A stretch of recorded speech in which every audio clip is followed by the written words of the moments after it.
سلام دوستان، شاید روز خوبی داشته باشید. امروز اومدم بازی مایکرافت قدیمی رو بهتون بگم چجوری دانلود کنین داخل موبایل. چون الان روی بعضی از گوشی شما میخواین مایکرافت قدیمی رو دانلود کنین نمیشه، چون اصلا نمیفهمیم از کجا دانلود کنین. هر نسخه که شما دانلود میکنین نسخه های مثلا 1.21 قدیمی رو براتون یا میاره که اونقدر قدیمی نیست، که هم مثل همین جدید ها، فقط یه چند تا چیزش کمه. حالا این همون بازی قدیمی هستش که چند سال پیش بچه ها هم میشیدیم بازی میکردیم با هم دیگه، چند نفری. ده 80 ها اونایی که اولین 90 هن درک میکنن چه بازی هستش.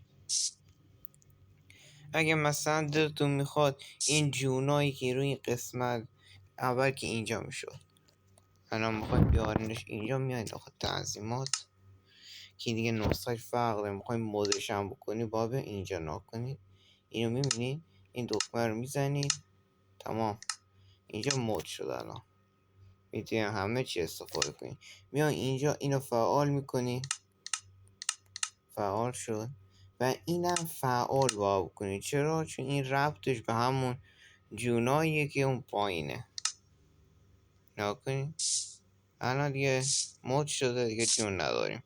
اون پایین براتون دیگه بالا میاد. این همون نسخه قدیمیه که همه مثلا دنبالش هستن. شما میتونید الان من کنید زدم رو حالت مثل کامپیوتر شده، میتونید اینجوری چیزها رو نگاه کنید.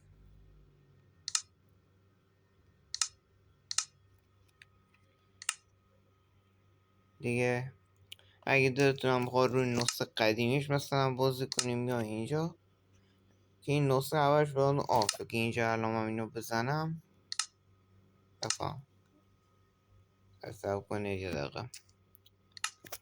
خب این قسمت آف میشه. اینو با بیارین پایین. تو این قسمت قرار داده. اینو یادم رفت بهتون بگم روی این قسمته که شما با بزنید روی این. خب روی این بزنید، تمام. الان شما نسخه دون اینجوری میشه. حالا چجوری این بازی رو شما دانلود بکنید الان بهتون آموزششو میدم. اگه میخواین بازی رو مثلا دانلود بکنید باید بیاین داخل گوگل یا هر جایی که هستش، بزنید بازی مایکرافت 1.1.1 که همون نسخه قدیمی حساب میشه. میایم پایین و میرسیم DL مایکرافت.